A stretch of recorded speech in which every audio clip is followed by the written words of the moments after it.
Hello friends, स्वागत है आप सभी का ओआर स्टडी पॉइंट में। इस वीडियो में हम डिस्कस करते हैं द हिंदू एडिटोरियल हिंदी में। उसके अलावा जो भी इंपॉर्टेंट करंट अफेयर आता है हमारे एग्जाम की दृष्टि से, आईएएस पीसीएस एग्जाम की दृष्टि से, उसके बारे में हम इसमें कवर करते हैं। अब से ये वीडियो एक नए समय पर आएगी।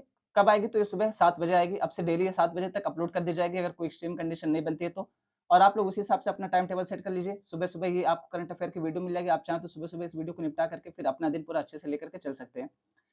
पीडीएफ के लिए आप टेलीग्राम ग्रुप से जुड़ सकते हैं। उसका नाम है ओआर स्टडी पॉइंट। उसकी लिंक भी आपको डिस्क्रिप्शन बॉक्स में मिल जाती है। तो आइए बिना किसी देरी के शुरू करते हैं आज का इंपॉर्टेंट डिस्कशन।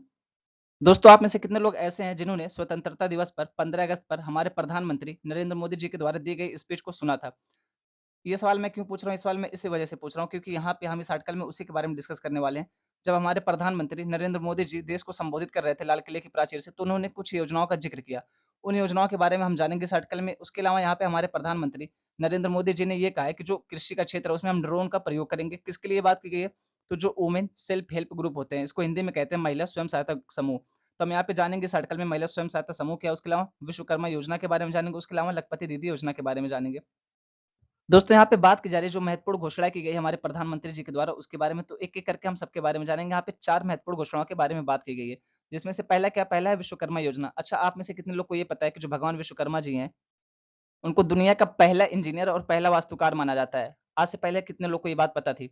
एक्चुअली उन्हीं के नाम पर ये विश्वकर्मा योजना नाम रखा गया है। इसको 17 सितंबर को विश्वकर्मा जयंती के दिवस पर लॉन्च किया जाएगा। उसके अलावा इसका खर्चा कितना आएगा? तो 13,000 से लेकर के 15,000 करोड़ के बीच इसका खर्चा अनुमानित किया गया है। इस योजना के बारे में आगे हम विस्तार से जानेंगे। फिलहाल मैं ये बता देता हूँ कि ये योजना किसके लिए शुरू की गई है। तो जो स्किल्ड वर्कर्स हैं, कुशल श्रमिक हैं, उनके लिए शुरू की गई है। जैसे कि कौन हो गए? तो गोल्ड स्मिथ यानी कि सुनार हो गए। उसके अलावा बार्बर यानी कि नाई हो गए। इस तरीके के जो लोग हैं जिनके पास स्किल है, उनके लिए ये योजना शुरू की गई है। तो इसके बारे में हम आगे अच्छे से पूरा विस्तार से जानेंगे विश्वकर्मा योजना के बारे में। दूसरे कौन सी महत्वपूर्ण घोषणा है? तो दूसरी है अफोर्डेबल मेडिसिन फॉर ऑल, यानी यहाँ पे बात की जा रही है कि सबके लिए किफायती दवाएं उपलब्ध कराना। यहाँ पे सरकार क्या कह रही है कि वो प्लान कर रही है, जो जन औषधि केंद्र है, अभी कितने वर्तमान में? तो 10,000, इसको बढ़ा करके कितना कर दिया जाए? तो 25,000 कर दिया जाए। इसके बारे में विचार कर रही है सरकार। इससे क्या होगा? इससे ये होगा कि बहुत सारे लोगों को किफ़ायती दवाएँ मिल जाएगी, दवाएँ अच्छी रहेंगी, उसके अलावा सस्ते दामों पर मिल जाएँगी, क्योंकि यहाँ पे ज़्यादातर जेनेरिक दवाएँ मिलती हैं और जेनेरिक दवा के मैं आपको कल ही बता चुका हूँ। उसके अलावा यहाँ पे बहुत सारी चीज़ें ऐसे हो जाएँगी, जैसे आप देखें जो गरीब परिवार है, उनके लिए दवाएँ पाना आसान हो जाएगा, उनका खर्चा कम हो जाएगा। तो यहाँ पे सरकार बता रही है कि लगभग 20,000 करोड़ रुपए हम इससे बचा सकते हैं, अगर हम 25,000 जन औषधि केंद्र खोल देते हैं। अभी कितने हैं? तो अभी 10,000 है। तीसरा क्या? तो तीसरा है skill training for 20 million women, यानी यहाँ पे बात करी 20 मिलियन महिलाओं को क्या करना है? तो यहाँ पे कौशल प्रशिक्षण देना है। और ये किस योजना के तहत किया जाएगा? तो ये किया जाएगा लखपति दीदी योजना के तहत। तो इसके बारे में हम आगे विस्तार से जानने वाले हैं। चौथी घोषणा किसके बारे में? तो चौथी घोषणा है जो मिडिल क्लास फैमिली है, जो शहरों में रहती है लेकिन उनके पास अपना घर नहीं है। तो यहाँ पे गवर्नमेंट कह रही है कि इनके लिए भी हमको योजना लाएँगे कि शहरों में इनका अपना घर हो सके। उसके लिए क्या करेंगे? तो बैंक जो है वो लोन प्रोवाइड कराएँगे और लोन जो प्रोवाइड कराएँगे, वो कम ब्याज दर पर लोन देंगे। उसके अलावा यहाँ पे कुछ छूट दी जाएगी ताकि जो मिडिल क्लास लोग हैं, उनका शहरों में अपना घर हो सके। तो यहाँ पे हम 2 स्कीम के बारे में विस्तार से जानने वाले हैं। पहला कौन सा? तो पहला है विश्वकर्मा योजना, दूसरा है यहाँ पे लखपति दीदी योजना। अब यहाँ पे हम देखते हैं कि चर्चा में क्यों है, तो हाल ही में स्वतंत्रता दिवस के संबोधन में प्रधानमंत्री जी ने क्या किया? तो पूरे भारत में कारीगरों और महिला स्वयं सहायता समूहों एसएचजी सेल्फ हेल्प ग्रुप की बात की जा रही है, को सशक्त बनाने के उद्देश्य से 2 महत्वपूर्ण पहलों का अनावरण किया, जिसमें से पहली योजना कौन सी? तो विश्वकर्मा योजना है, दूसरी कौन सी? तो लखपति दीदी योजना है। इसके तहत क्या किया जाएगा? तो महिला एसएचजी के लिए ड्रोन का प्रावधान किया गया है। यहाँ पे इंडियन एक्सप्रेस में भी विश्वकर्मा योजना के बारे में छपा था, तो इस वजह से हम दोनों आर्टिकल को कंबाइन करके यहाँ पे डिस्कस करेंगे कि विश्वकर्मा योजना क्या है, पूरा विस्तार से इसके बारे में जानेंगे। यहाँ पे बात की जा रही है आर्थिक मामलों की कैबिनेट समिति ने पीएम विश्वकर्मा नामक एक नई योजना को मंजूरी दे दी है। ये कितने वर्षों के लिए शुरू की गई? तो 5 वर्षों की अवधि के लिए। कब से कब तक? वित्त वर्ष 2023-24 से लेकर के वित्त वर्ष 2027-28 तक के लिए 13,000 करोड़ रुपए के वित्तीय परिव्यय के साथ एक केंद्रीय क्षेत्र की योजना है। यहाँ पे इंपॉर्टेंट 2 चीजें हैं। पहला तो ये कि 13,000 करोड़ रुपए इसका परिव्यय आएगा, व्यय आएगा, खर्चा आएगा। दूसरा कि केंद्रीय क्षेत्र की योजना है। अब देखिए योजनाएं 2 तरीके से होती हैं। पहला क्या होती है? पहला होती है केंद्रीय क्षेत्र की, दूसरी क्या होती है? दूसरी होती है केंद्रीय प्रायोजित योजना। केंद्रीय क्षेत्र यहाँ पे नाम से क्लियर है कि केंद्र इसको चलाएगी, यानी जहाँ पे 100% पैसा केंद्र सरकार दे उसको कहते हैं केंद्रीय क्षेत्र की योजना। और जहाँ पे केंद्र और राज्य सरकार दोनों मिलकर के काम करे उसको कहते हैं केंद्र प्रायोजित योजना।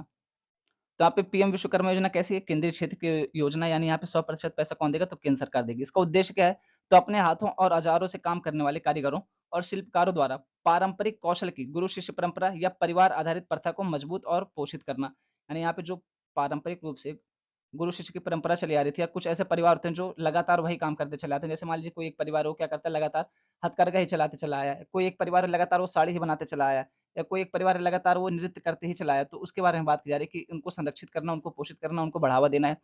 इस योजना का उद्देश्य कारीगरों और शिल्पकारों के उत्पादों और सेवाओं की पहुंच के साथ साथ गुणवत्ता में सुधार करना और यह सुनिश्चित करना है कि विश्वकर्मा घरेलू और वैश्विक मूल्य श्रृंखलाओं के साथ एकीकृत हो सके। यानी यहाँ पे क्या बात की जा रही है कि घरेलू स्तर पर तो ये काम करें ही करें, लेकिन वैश्विक स्तर पर भी ये बाहर निकल करके आए, जो इनका कौशल है वो वैश्विक स्तर पर भी पहचाना जाए, वैश्विक स्तर पर भी इनको मान्यता मिले। इसलिए यहाँ पे इस योजना को लाया गया है। इस योजना के तहत इसको भी कवर किया जाएगा।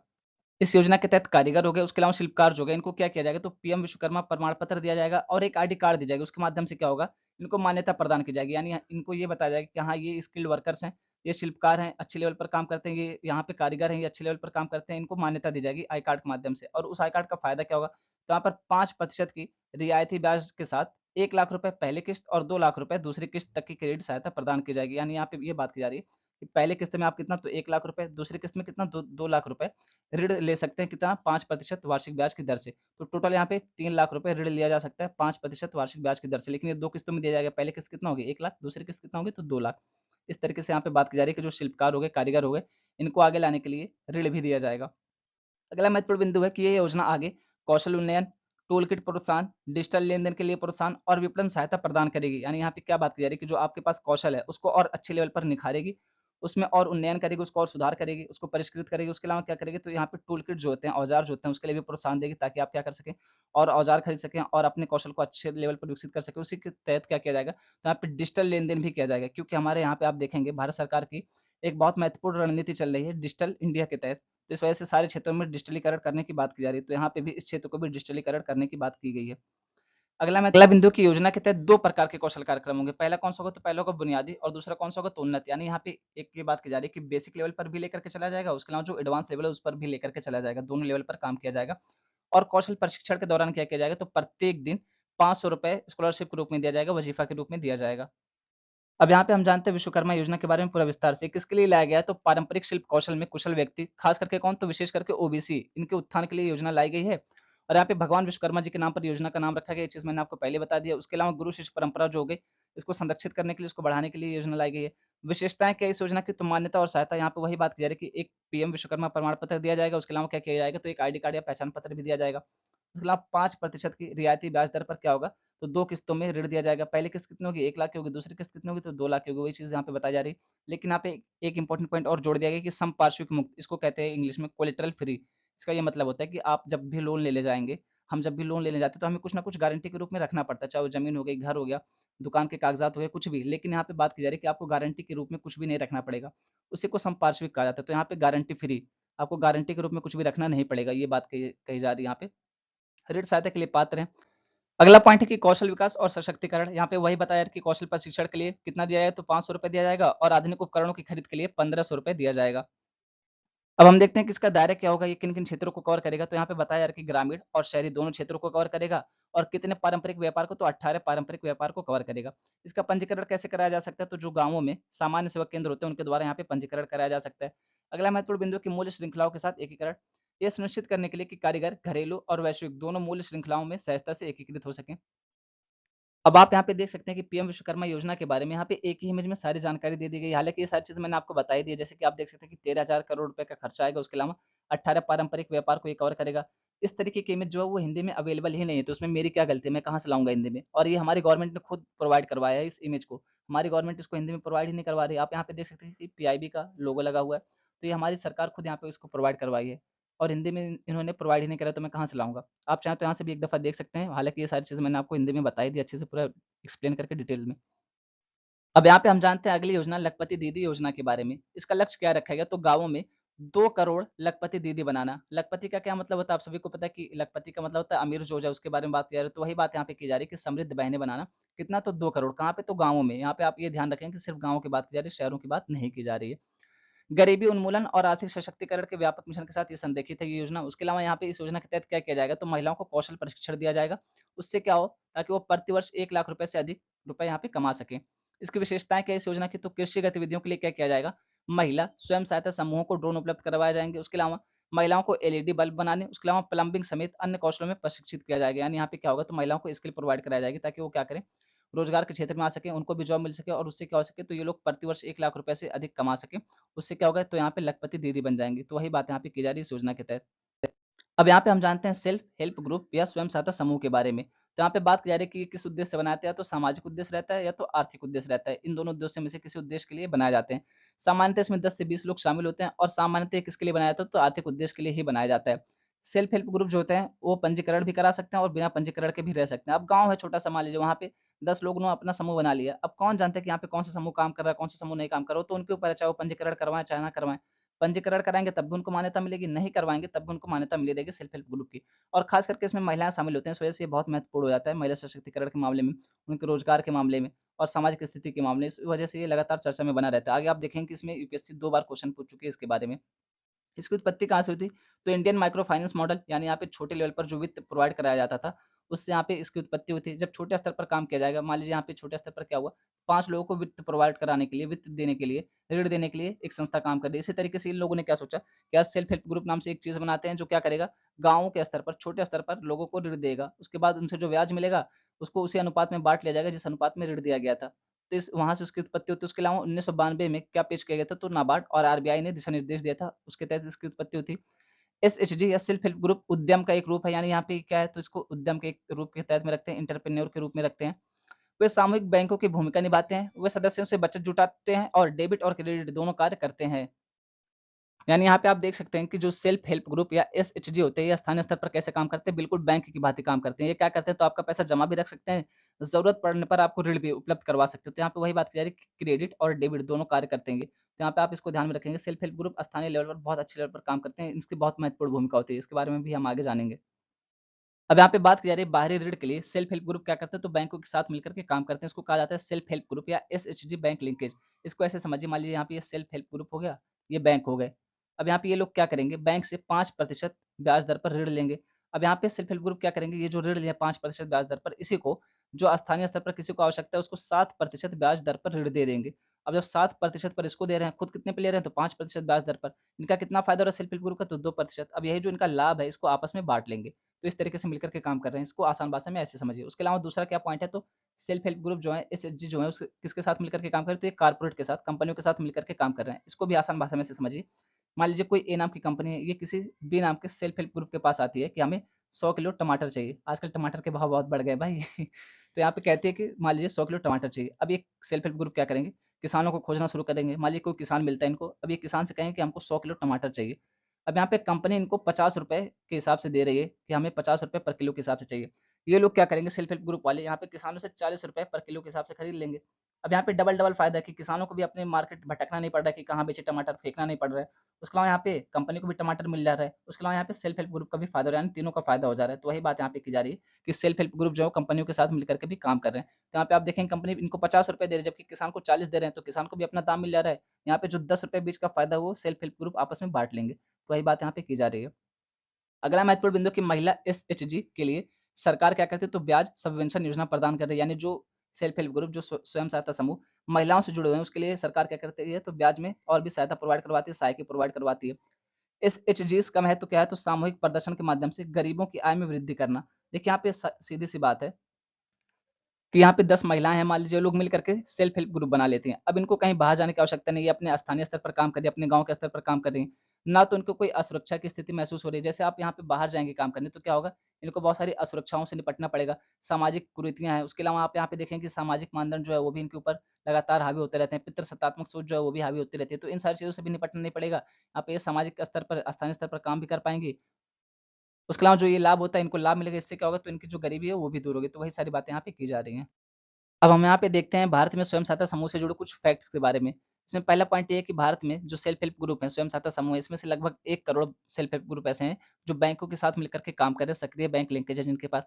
उसके अलावा यहाँ पे इस क्षेत्र में सेल्फ हेल्प ग्रुप में कितने लोग काम करते हैं, तो लगभग 10 करोड़ लोग शामिल हैं इस क्षेत्र में, जिसमें से 90% महिलाएँ हैं और इनका कुल बैंक बैलेंस कितना है, तो लगभग 7,000 करोड़ रुपए इनका कुल बैंक बैलेंस है। अब यहाँ पे हम जानते हैं स्वयं सहायता समूह की भूमिका क्या है समाज में। तो पहला पॉइंट है कि गरीबों के लिए आय सृजन।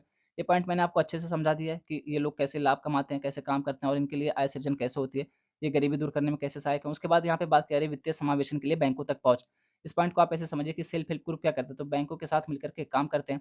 अब यहाँ पे क्या होता है, जिनके पास बैंक अकाउंट नहीं है उसका बैंक अकाउंट भी खुलवा देते हैं, तो उससे क्या होता है, वित्तीय समावेशन होती है, बैंकों के स्तर पर भी काम होता है। उसके अलावा दहेज हो गया, शराबखोरी हो गई, इसके खिलाफ भी ये लोग अभियान चलाते हैं कि समाज में दहेज लेना गलत बात है, और शराबबंदी के लिए भी कई बार ये लोग प्रदर्शन करते हैं, तो यहाँ पे ये चीजें भी निकल करके आती हैं। ग्राम पंचायतों में भी एक दबाव समूह के रूप में काम करती है, क्योंकि इनके पास क्या होता है, पैसा होता है, तो ये लोग क्या करते हैं, ऋण देने का काम करते हैं। अब जिनके पास इनका ऋण है वो तो इनके खिलाफ बोलेगा नहीं, या बोलने से पहले 10 बार सोचेगा, तो इसी तरीके से ये क्या करते हैं, तो ग्राम पंचायत के स्तर पर बहुत अच्छा दबाव बनाने में कायम रहते हैं। ऐसा नहीं कि नकारात्मक दबाव, सकारात्मक दबाव की बात की जा रही है, ताकि क्या हो सके कि पंचायत जो है निरंकुश ना हो सके। उसके अलावा बात की जा रही है कि सीमांत वर्गों का सामाजिक उत्थान। अब इसमें ज्यादातर लोग वही शामिल होते हैं जो आर्थिक रूप से गरीबी का सामना कर रहे होते हैं, या कई तरीके से सामाजिक रूप से पिछड़े होते हैं, तो ज्यादातर सामान्यतः यही लोग इसमें शामिल होते हैं। ये लोग क्या करते हैं, तो अच्छे लेवल पर लेकर के चलते हैं, इनसे इनका भी उत्थान होता है। अगला महत्वपूर्ण बिंदु है कि महिलाओं का उत्थान। अब यहाँ पे देख सकते हैं आप कि 90% महिलाएं इस क्षेत्र में शामिल है सेल्फ हेल्प ग्रुप में। तो यहाँ पे महिला सशक्तिकरण अपने आप निकल करके आ रहा है, महिलाओं के लिए अलग अलग क्षेत्र खुल जा रहे हैं। अब यहाँ पे ये सेल्फ हेल्प ग्रुप में काम कर रहे हैं, उसके बाद क्या होगा, जिनको प्रॉफिट मिलेगा उससे क्या होगा, तो उनकी गरीबी दूर होगी। जब इनकी गरीबी दूर होगी तो क्या होगा, ये अपने बच्चों को अच्छी शिक्षा दे पाएंगे। जब बच्चों को अच्छी शिक्षा देंगे तो क्या होगा, वो पीढ़ी दर पीढ़ी की गरीबी दूर कर देगा। इस तरीके से देखेंगे बहुत सारी चीजें यहाँ पे काम करेंगी साथ में मिल करके। तो ये सारी चीजें यहाँ पे बताई गई स्वयं सहायता समूह के बारे में, इसको आप ध्यान में रखेंगे। आंसर राइटिंग के लिए बहुत इंपॉर्टेंट है। आगे आप देखेंगे कि 2 क्वेश्चन ईपीएससी ने इसके बारे में पूछा है मेंस में। अब हम यहाँ पे देखें कुटुंबश्री योजना के बारे में। एक्चुअली ये भी सेल्फ हेल्प ग्रुप या स्वयं सहायता समूह से जुड़ी हुई योजना है। इसको केरल में शुरू किया गया था, कब, तो 1997 में शुरू किया गया था भारत सरकार और नाबार्ड के सहयोग से शुरू किया गया था। इसको किस लिए शुरू किया गया था, तो वहाँ पे भी गरीबी दूर करने के लिए सेल्फ हेल्प ग्रुप की जो भूमिका होती है उसके लिए इसको शुरू किया गया था। तो यहाँ पे हम देखते हैं कि कब शुरू किया गया था, 1997 में। कहाँ पे, तो केरल में। सरकार द्वारा नियुक्त टास्क फोर्स की सिफारिशों के बाद गरीबी उन्मूलन और महिलाओं को सशक्त बनाने के लिए इसको शुरू किया गया था। मिशन क्या था, तो भारत सरकार और नाबार्ड के सहयोग से शुरू किया गया था। इसका ऑपरेशन कैसे किया जाना था, तो इसको संचालन कैसे किया जाना था उसके बारे में हम जानते हैं। तो यहाँ पे बात करें, मिशन 3 स्तरीय संरचना के माध्यम से संचालित होता है, जिसमें शामिल हैं यहाँ पे कितने स्तर पर इसको लेकर के चलना था, तो 3 स्तर पर लेकर के चलना था। पहला कौन था, प्राथमिक स्तर। इस पर कौन आते थे, तो पड़ोस समूह, NHG, नेबरहुड हेल्प ग्रुप।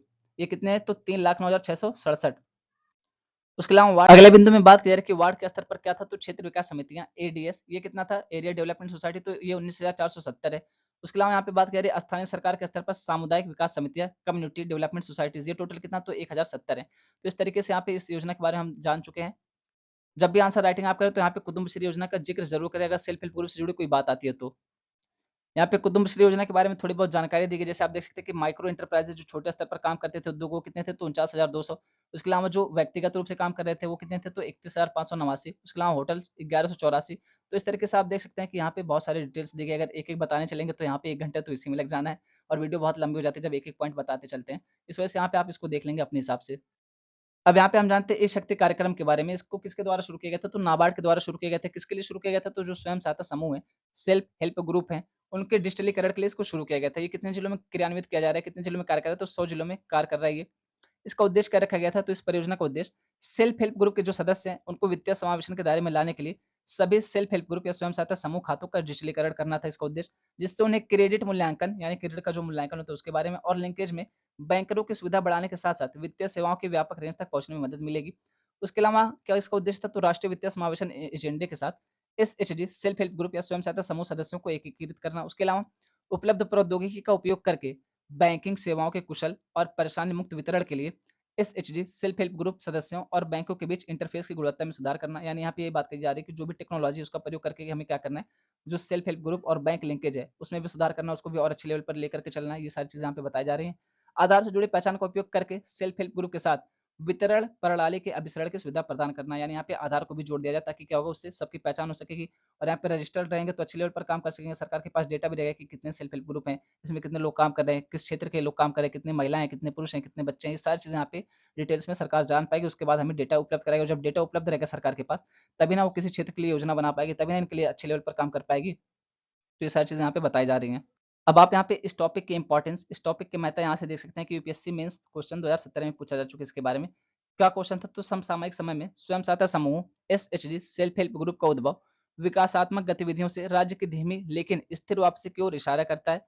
विकासात्मक गतिविधियों में सेल्फ हेल्प ग्रुप की भूमिका और SHG को बढ़ावा देने के लिए भारत सरकार द्वारा उठाए गए उपायों की जांच करें। तो यहाँ पे जैसे माइक्रो फाइनेंस हो गया, उसके अलावा अभी आप देखेंगे कि विश्वकर्मा योजना शुरू की गई है, लखपति दीदी योजना शुरू की गई है। तो इस तरीके की जो योजना है इसके बारे में पूछा जा रहा है कि सेल्फ हेल्प ग्रुप को बढ़ावा देने के लिए सरकार ने कौन कौन सी योजना चलाई उसके बारे में बताइए। और सेल्फ हेल्प ग्रुप जो है, स्वयं सहायता समूह जो है, वो विकास को कैसे प्रभावित करते हैं, विकास को कैसे अच्छे लेवल पर लेकर के चलते हैं, वो सारी चीज़ें बताइए। तो आप यहाँ पे देखिए बहुत सारे पॉइंट जोड़ सकते हैं, जैसे सेल्फ हेल्प ग्रुप क्या करता है, तो महिला सशक्तिकरण करता है।